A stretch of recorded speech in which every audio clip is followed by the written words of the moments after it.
que va a escribir otra historia en el penal de Palmasola. 7 internos fallecidos. ¡Están matando! ¡Nos están matando! Han sido trasladados nuevamente 20.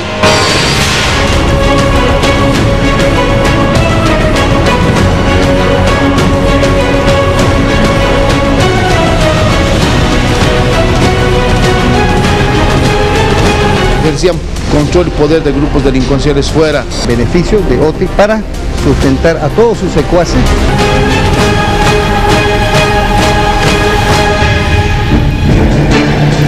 Palmasola ha sido esta semana noticia de primera página.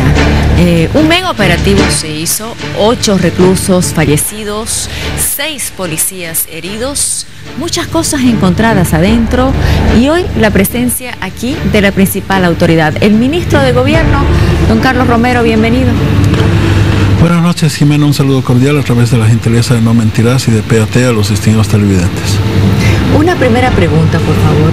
¿Nuestras cárceles son cárceles? Es decir, ¿cumplen lo que debe cumplir un recinto para llamarse cárcel o faltan algunos elementos o muchos para que sea así?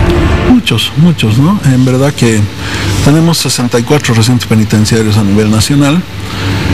Muchos de ellos fueron construidos en la década de los años 60, que eran en realidad carceletas, que luego fueron utilizadas con pequeñas obras de ampliación como cárceles. Las cárceles en las capitales de departamento, en el eje central del país, son cárceles que cuentan con una infraestructura mayor, pero no la suficiente como para responder a un sistema moderno que tiene una serie de requisitos, ¿no? Por ejemplo, ministro, ¿qué pasa en nuestras cárceles que no debiera pasar o que no tienen que debieran tener? Primero que un recinto penitenciario, para inscribirse en un régimen progresivo de rehabilitación, de reinserción social, exige que tengamos una infraestructura lo suficientemente amplia como para poder clasificar a los internos en 3 grupos. Un grupo de delincuentes peligrosos, ¿no es cierto?, que deben ser aislados en ambientes de máxima seguridad, un grupo intermedio de seguridad media y un grupo de régimen abierto. Esa posibilidad no la tenemos ahora, solamente en Morros Blancos hemos podido construir unos pabellones de máxima seguridad en Tarija con todos los requisitos. Morros Blancos era un dolor de cabeza permanente, ¿no es cierto? La fuga de internos, la evasión era un problema casi semanal. Ahora es un centro modélico porque se ha hecho una importante inversión económica. En términos de infraestructura, inclusive no debería haber contacto físico entre los visitantes y los reclusos. Estos deberían estar separados por unos habitáculos que permitan primero el control biométrico del visitante y luego una comunicación sin contacto físico que permita garantizar que el visitante pues no introduzca objetos o pueda planificar cosas. ¿Eso ya pasa en Morros Blancos o no? En Morros Blancos evidentemente tenemos este sistema. Tenemos estos habitáculos como se ve en las películas norteamericanas o de otros países, donde hay un vidrio y unos micrófonos a través de los cuales se comunican las personas. ¿Esa es la única forma que en Morros Blancos puedas tener una visita a alguien? En el caso de máxima seguridad, ¿no? En el de máxima seguridad.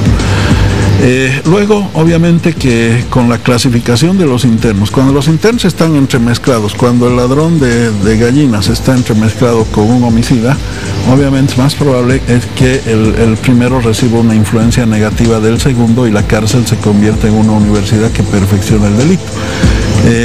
Pero si tuviéramos una clasificación, un régimen diferenciado, obviamente que los de máxima seguridad, en función de un buen comportamiento, podrían transitar a un régimen intermedio y a un régimen abierto. A su vez, en las cárceles lo ideal es que tengamos una serie de talleres de trabajo, el trabajo como fundamento de reinserción social y una serie de servicios de las entidades públicas y privadas presentes dentro del recinto. Además de la especialización de los funcionarios policiales y civiles con tareas diferenciadas en administración y en seguridad y de tecnología, ¿no es cierto?, que para empezar, inhiba las llamadas telefónicas de celulares y todo esto. ¿Hoy todos tienen celulares adentro? Hay muchos celulares, ¿no? En este operativo se han encontrado centenares de celulares, y pese a que se hacen requisas permanentemente, ¿no es cierto?, los celulares nuevamente son introducidos de diferentes maneras, porque obviamente no estamos en condiciones por ahora de responder a los requerimientos del régimen penitenciario de manera integral. Ahora, para que haya una transformación, indudablemente se necesita dinero, ¿no? Y debe ser mucho, ministro, si usted dice que son 64 recintos penitenciarios. No teniendo el país ese dinero, ¿no hay cooperación internacional por la vida de la gente, por la seguridad de las sociedades? No, lamentablemente no. Es decir, en materia de construcción de recintos penitenciarios, no hay organismos internacionales interesados o que incluyan en sus agendas de trabajo este tema. Nosotros hemos explorado por la vía de varios organismos multilaterales, inclusive en el crédito grande con la República de China, ¿no es cierto? Hemos incorporado... ¿No se puede usar el dinero de China? No, fue negada la posibilidad de utilizar un proyecto que habíamos presentado integral, ¿no es cierto?, en materia de régimen penitenciario. Fue negado por el Banco de Desarrollo de la China, que advirtió que no financiaban ese tipo de proyectos. Entonces estamos trabajando de otra manera. En el caso de Santa Cruz, nosotros en 4 meses a lo sumo vamos a tener una propuesta integral. Se ha contratado un equipo multidisciplinario que viene trabajando desde el mes de noviembre del año pasado. Se va a presentar un proyecto de infraestructura, servicios, personal, tecnología, con todos los requerimientos, y vamos a poder, en función de una concurrencia de voluntades y de recursos, seguramente hacer esta inversión. En la parte tecnológica... Estamos hablando solo de Palmasola en este momento. Sí, en realidad para los 3 recintos del eje tenemos proyectadas soluciones en específico. En el caso de La Paz, por ejemplo, San Pedro ya no puede ser un recinto que se mantenga en el centro de la ciudad, ¿no es cierto? La idea es trasladar todo el recinto de San Pedro a Chonchocoro. En Chonchocoro hay suficiente terreno para poder hacer las construcciones. ¿Todos los ríos de San Pedro se irían a Chonchocoro? Esa es la idea. Inclusive hemos aprobado ya una ley a nivel de la Asamblea Legislativa Plurinacional, mediante la cual se autoriza la transferencia del predio de San Pedro al Ministerio de Economía y Finanzas Públicas, y el Ministerio de Economía asume la construcción de Chonchocoro para posibilitar el traslado. El estudio de prefactibilidad nos va a ser entregado en las siguientes semanas y vamos a tener ya el proyecto elaborado. En el caso de Cochabamba tenemos 3 recintos penitenciarios en la ciudad. De estos 3 recintos penitenciarios, 1 está a nombre del Ministerio de Gobierno y 2 pertenecen en propiedad a la Alcaldía Municipal de Cochabamba. Hemos hecho un acuerdo con la Alcaldía de Arani, que nos ha transferido 15 hectáreas, donde se construiría el nuevo centro penitenciario de Cochabamba, y los 3 que existen ahora en la ciudad serían monetizados. Ese acuerdo ya lo tenemos suscrito con el alcalde Leyes, para que la monetización sirva de contraparte para la construcción del nuevo recinto. El estudio de prefactibilidad está siendo financiado por la gobernación, y aparte, con todos los municipios del área metropolitana, se construiría un centro de rehabilitación de drogodependientes para tener 2 recintos modélicos que resuelvan la situación en Cochabamba.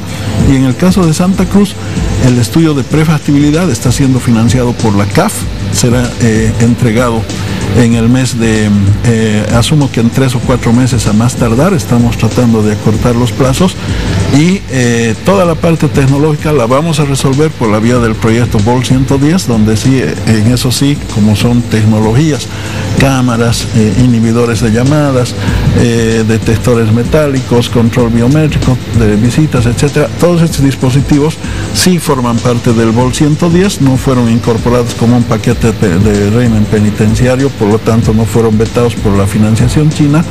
Entonces la parte tecnológica la vamos a tener resuelta, el terreno lo tenemos resuelto en la zona de misma Palmasola, y el proyecto, la infraestructura, la presentaremos para generar un acuerdo entre los distintos ¿Cuánto niveles. estaría esa nueva cárcel?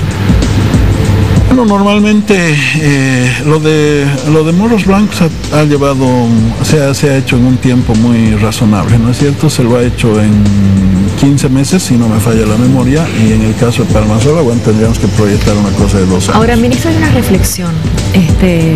¿Por qué no se han hecho estos trabajos, estas tareas pendientes en más de 100 años, en más de 150 años?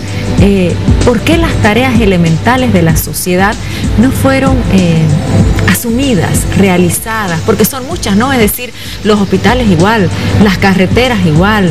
¿Qué es lo que pasa? ¿Qué pasó en ese tiempo de la historia?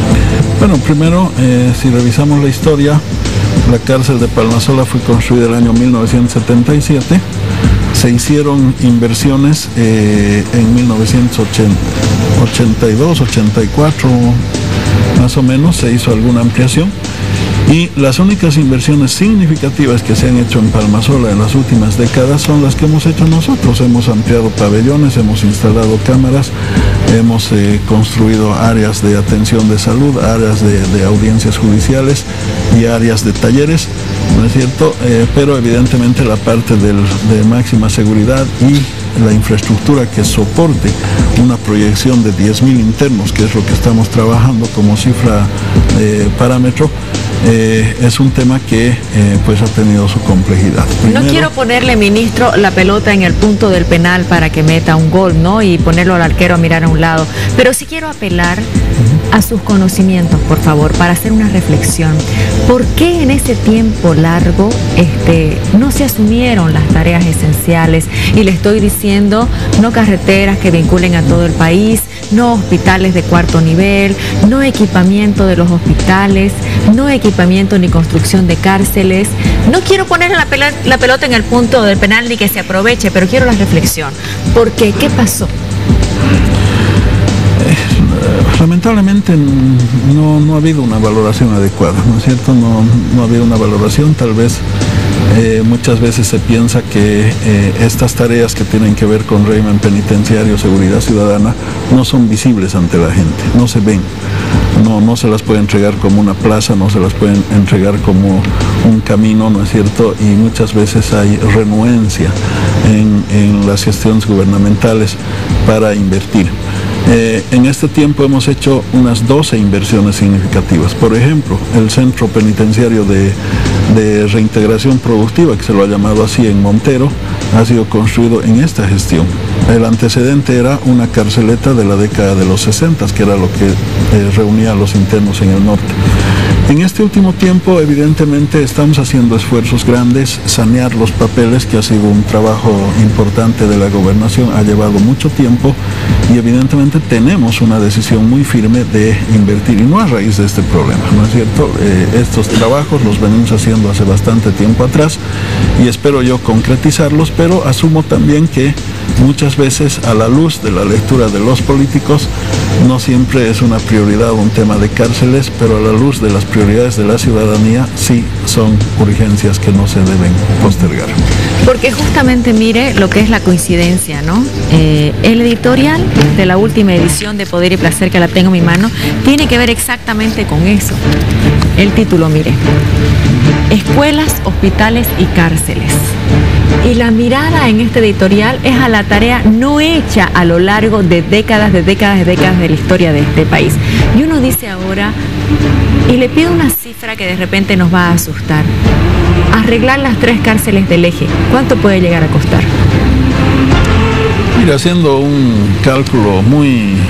A grosso modo. Sí, muy a grosso modo, ¿no es cierto? Estamos hablando seguramente de unos cerca de $100 millones, ¿no? 100 millones de dólares. Por lo tanto, no es fácil, porque conseguir 100 millones de dólares no es fácil.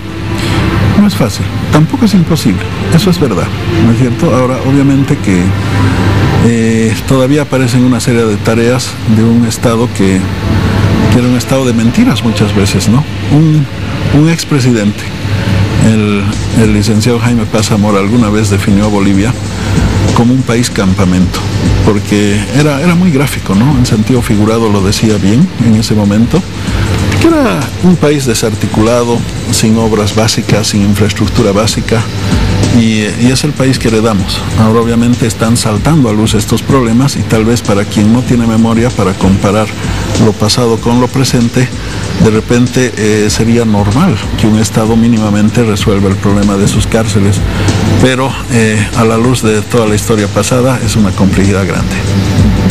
Qué complicado, ¿no? Qué cantidad de dinero que hace falta y estos casos de inseguridad, y ahora que la tecnología complica todo, ministro, ¿no? Porque ahora con un celular se puede operar desde la cárcel.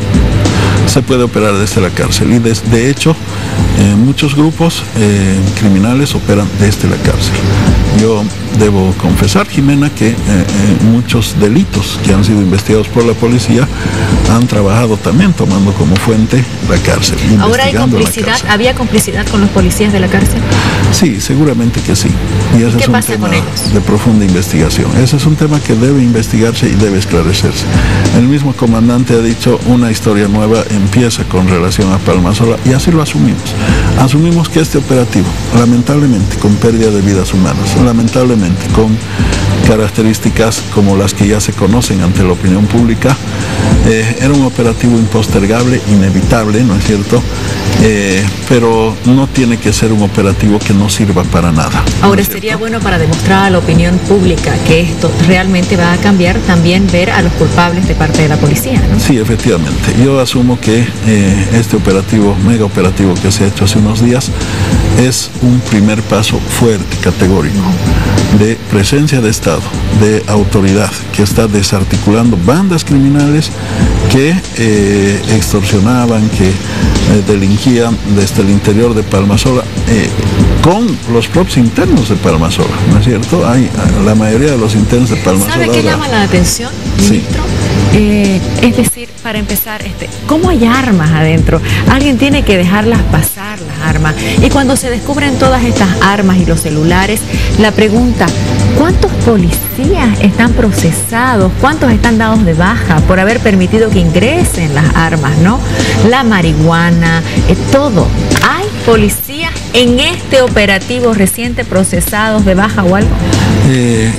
Se está haciendo una reestructuración con fines investigativos precisamente. Nosotros tenemos algunos datos preliminares que vamos a procesar adecuadamente. Evidentemente hay que distinguir dos escenarios, ¿no? Uno, un escenario del perímetro interno donde no ingresa la policía. Esto parece raro, parece inverosímil, pero es así. Un régimen manejado por los propios internos. Algunos lo defienden, inclusive a título de... No hay soberanía territorial de la policía. Del Estado, inclusive, ¿no es cierto? Del Estado, qué complicado. Eso es lo que no ha habido. Ha habido gente, mire, yo tengo un informe de inteligencia que dice lo siguiente. Se cobran seguros de vida entre $1,000 a $1,500 de monto, ¿no? ¿Qué es el seguro de vida? Una persona tiene que pagar a los mandamases del penal para garantizar su vida. Y si no paga, lo tortura, ¿no es cierto? O lo amenazan de muerte. Luego,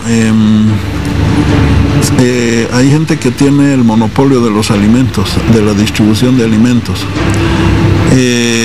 Hay gente que maneja el traslado de internas para que se encuentren con internos con fines de convivencia, de servicio sexual o de lo que pueda entenderse.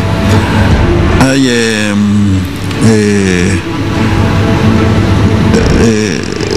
cobros que se hacen a los servicios, a los proveedores adentro, a ferreterías, zapaterías, proveedores de alimentos, pensiones, etcétera.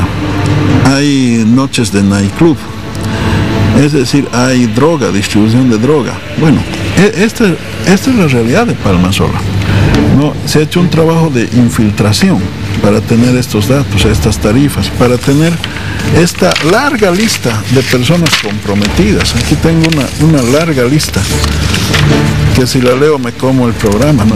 Larga lista de personas comprometidas. ¿De los reos son esos? Sí, de la estructura de poder adentro. ¿El OTI era el cabecilla? El OTI era el cabecilla, todo. correcto.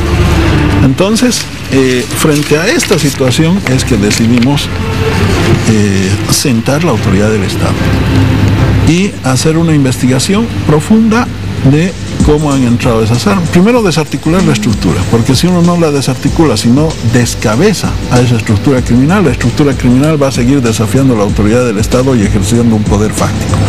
¿No es cierto? Entonces, la desarticulación del núcleo criminal es un primer paso.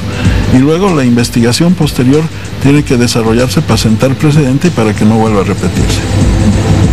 Ahora, actuar contra los reclusos también debe ser complicado, es decir, reacciones, violencia, porque para que hayan policías heridos también es eso, ¿no? Claro, porque hay gente que no tiene nada que perder ni ganar en la vida, ¿no es cierto? Usted se acordará el 23 de agosto del año 2013, cuando mueren 31 personas producto de las explosiones que se utilizan garrafas de gas como lanzallamas y toda esa historia que ha sido una de las más tétricas en la historia del régimen penitenciario en Bolivia. Resulta que en horas se logró esclarecer los hechos y obviamente la gente que ejerce autoridad, la gente que ejecuta este tipo de acciones son los que comúnmente se denominan los treintones, ¿no es cierto? Los treintones son las personas que tienen condenas de 30 años de presidio sin nada que perder. Realmente no tienen nada que perder en la vida. Como no hay acumulación de penas, pueden hacer cualquier otra cosa y se quedan con los 30 años. Exactamente. Ahora, ministro, quiero preguntarle por esto. ¿Quién es responsable de que se puedan hacer noches de nightclub, de que se puedan cobrar $1.000 a $1.500 de seguros de vida, de que se puedan manejar los proveedores dentro de la cárcel? ¿Hay policías procesados por eso? Toda esta estructura es la estructura interna, ¿no es cierto?, de los internos, monopolizada por los treintones, por los reos más peligrosos, por aquellos que infunden miedo, por aquellos que han conformado su estructura de poder dentro del recinto. La policía, ahí tenemos que distinguir dos escenarios. Un escenario, hay seguramente encubrimiento y complicidad o tolerancia con muchas de estas acciones. Y obviamente eso hay que esclarecerlo. Pero aparte de eso, ¿no es cierto?, en los hechos, la correlación de fuerzas adversa para la policía en muchos casos ha hecho seguramente que la policía se haga de la vista gorda. Ahora, ¿cuántos policías hay en Palmasola? Bueno, en este momento tenemos más de 300 policías asignados. Vamos a ver, Palmasola. Sí, vamos a ver cómo podemos darle sostenibilidad a esta medida, porque en verdad que en los hechos, el día del amotinamiento, el 8 de marzo, el 5 de marzo, el día del motín, teníamos 21 policías, efectivamente. Cuando yo pregunté dónde estaban el resto de los policías, muchos estaban anulados con las detenciones domiciliarias que estaban 21 policías, ¿para cuántos reclusos se tenía ese día? Para 6.000. Para 6.000. Ahora hay 300. Sí, ¿y esto puede ser sostenible? Vamos a ver la forma en que sea sostenible. Tenemos 37.000 policías, Jimena, a nivel nacional. 12.000 hemos incrementado desde que yo soy ministro de gobierno. Hemos fomentado escuelas básicas, hemos fomentado crecimiento vegetativo de la policía. A veces hasta tengo cuestionamientos internos de que hago crecer mucho a la policía incrementando los gastos del Estado, pero estos 37.000 policías igualmente no alcanzan, porque estamos en un territorio gigantesco donde la policía tiene demasiadas funciones, está en frontera, está en área rural, está en lucha contra el narcotráfico, está en parques. Quiero que vuelva a ver lo que usted mismo ha dicho en la pantalla, está escrito ya, había 21 policías para 6.000 reclusos. ¿Qué quiere decir, ministro? Que obviamente ahí mandaban los reclusos, porque 21 no podían poner en orden a 6.000, ¿no? Sí, pero mandaban, inclusive hubieran habido 300. ¿Y por qué mandaban? Porque todo el perímetro interno realmente había sido fácticamente asumido por los reclusos, ¿no es cierto? Es decir, los policías tenían ingreso hasta determinado perímetro y de ahí para adentro era una normativa interna que regulaba de las propias estructuras de poder de los reclusos, ¿no es cierto? Eso es lo que precisamente, esa es la línea que se ha pasado al hacer el operativo de hace unos días. hemos definido que la policía ingrese adentro, que desarticule estos grupos, que se transparente toda esta situación y que se rompa esa estructura de poder fáctico interno. Hasta esta incursión habían 6.000 reos en Palmasola. Ahora quedan, porque 50 se van a otras cárceles, 5.950. ¿Qué va a pasar hasta que esté la nueva cárcel con estos 5.950? ¿Qué garantiza que no vuelva a pasar lo mismo? ¿Qué garantiza que haya orden con esta cantidad tan grande? Que no vamos a tener ya solamente policías en el perímetro externo. Vamos a tener grupos tácticos, vamos a tener en las requisas escuela de canes trabajando, y vamos a tener un sistema de seguridad reforzado, y espero que en algunos meses, cuando pongamos el proyecto sobre la mesa, ahí sí realmente tengamos una decisión como Estado para darle sostenibilidad a este nuevo proceso, ¿no? Quiero que escuche, por favor, usted, ministro, lo que piensa la gente. Cuando nosotros le preguntamos en las calles, ¿cómo creen que ingresan las armas a las cárceles? ¿Cree usted que es posible que los reclusos de las cárceles del país tengan adentro de los penales armas? Ay, bueno, todo es posible, ¿no? Porque la verdad es que yo como abogado, por ejemplo, veo esa situación y me alarmo, porque se supone que al ingreso nos revisan absolutamente todo. Pero llegado el momento, los presos tienen armas de toda clase. ¿Cómo cree que logran meterlas? Como para cualquier persona, pensarlo en cómo logran meterlo es porque las personas que hacen revisión permiten, ¿no? No hay otra. ¿Qué cree usted que se debe hacer para que esto no siga ocurriendo? Bueno, cambiar el sistema penal, la verdad es que tiene que cambiar en todo sentido y ya no estar con revisiones personales, sino tiene que haber escáneres especiales, ¿no? Así como hay en los aeropuertos, debería de haber eso, así se evitaría muchas cosas, ¿no? Esa es culpa de la policía. Lo que llega dentro de la cárcel es porque hay alguien que tiene que custodiar eso, que no se haga. Si llega ya alcohol, trago, arma, todo eso, la policía involucrada. ¿Cómo creen que logran meterla? Por eso le digo complicidad. Ustedes si van y filman a las garitas en las noches, en la madrugada, están entrando. Si van después de las 9 de la noche y filman los portones, están entrando las prostitutas al recinto penitenciario. Es fácil. ¿Qué cree que se debe hacer para que esto no siga ocurriendo? Mayor control, privatizar, ¿ya? El control de ingreso, el control de administración en la cárcel. Mientras llega la policía siempre va a haber esa corrupción. Bueno, eso no debía ser posible, lo que denota una falta de control y organización en los encargados de los penales en Bolivia. ¿Cómo cree que logran meterlas? Con la complicidad de los guardias. ¿Qué cree usted que se debe hacer para que esto no siga ocurriendo? Reorganizar el sistema penal, ¿no? Con la construcción de una infraestructura que responda a la seguridad que todos los bolivianos requerimos. Es bien difícil darse cuenta cómo pueden entrar las armas si no tienen, qué sé yo, el apoyo de la gente que está cuidando, ¿no?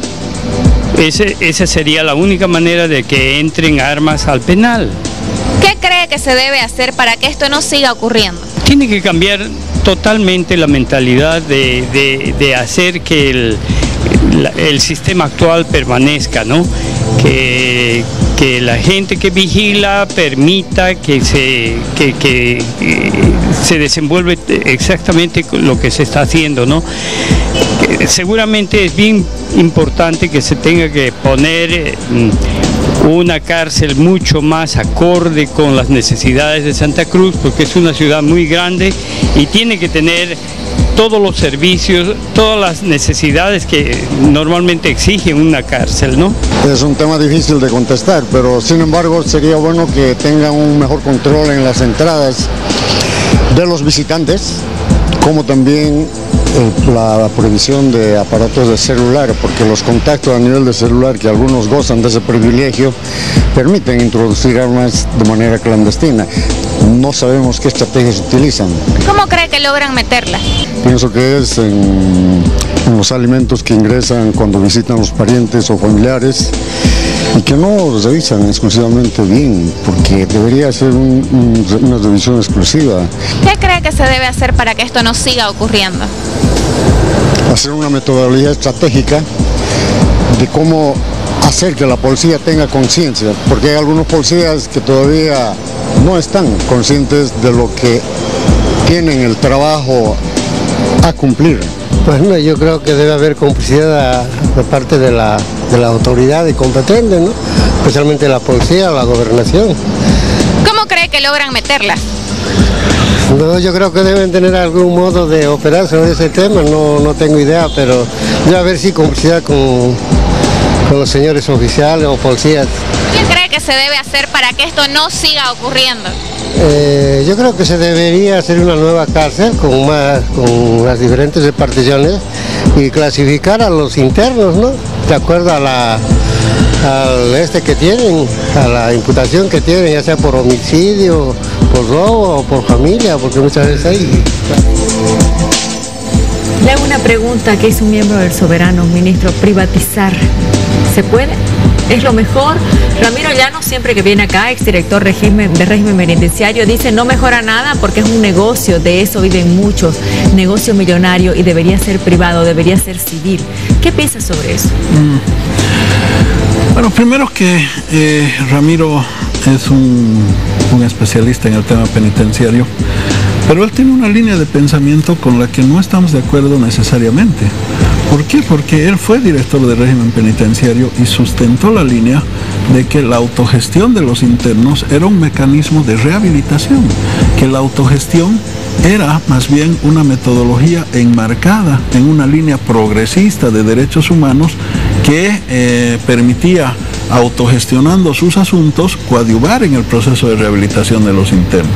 Y esa fórmula no sirve, no ha dado resultado, ¿no? De todas las intervenciones del Soberano que han consultado en la calle, todas son muy importantes, pero yo me quedo con la penúltima, creo que me parece un señor que revela mucho conocimiento, ¿no es cierto? Y en el sentido de que en Palmasola, en los recintos penitenciarios en general, hay como una dualidad institucional y una dualidad normativa. Una que está por fuera, que es la estatal, y una interna, que es la propia de los internos, ¿no es cierto? Que hay complicidad de mucha gente que puede ayudar. Alguna vez se ha encontrado un arma que estaba siendo introducida en un televisor y le estaba introduciendo una persona de visita que estaba vestida con un hábito de monja, ¿no es cierto? Ese caso fue público, connotado, ¿no? Entonces, evidentemente, una abogada decía, hay que poner escáneres, hay que poner detectores de metales, bueno, no hay nada que inventar. El tema es que aquí vamos a hacer un proyecto y bueno, habrá que ponerle los recursos que en más de 180 años no se pusieron nunca para el tema penitenciario. Pero hay un tema fundamental, Jimena, que sale de los encuestados y de los entrevistados, y es que se debe modernizar el sistema penal. O sea, a mí me parece atroz que hayamos derribado con movilizaciones políticas un código penal abrogado, cuando precisamente se planteaba la modernización del sistema, la transparentación, la automatización de los procedimientos, porque gran parte del congestionamiento y el hacinamiento tiene que ver con la retardación de justicia, ¿no es cierto?, los malos procedimientos dilatorios que tenemos y una justicia intransparente. Entonces hay una serie de cosas: justicia, tema penitenciario, tema policía, tres cosas que deben encararse de manera conjunta. No lo envidio, ministro, la verdad, por esto y por tantos conflictos permanentes donde lo tenemos que ver ahí negociando y tratando de encontrar soluciones. Le agradezco que nos hubiera respondido todo. No, al contrario, muchas gracias, Jimena. Gracias, buenas noches. Nos preparamos ahora para los deportes. Hoy se sortearon los enfrentamientos de cuartos de final de la Champions League. 4 partidazos. Loco por el fútbol. Encontrá toda la Copa Mundial de la FIFA Rusia 2000.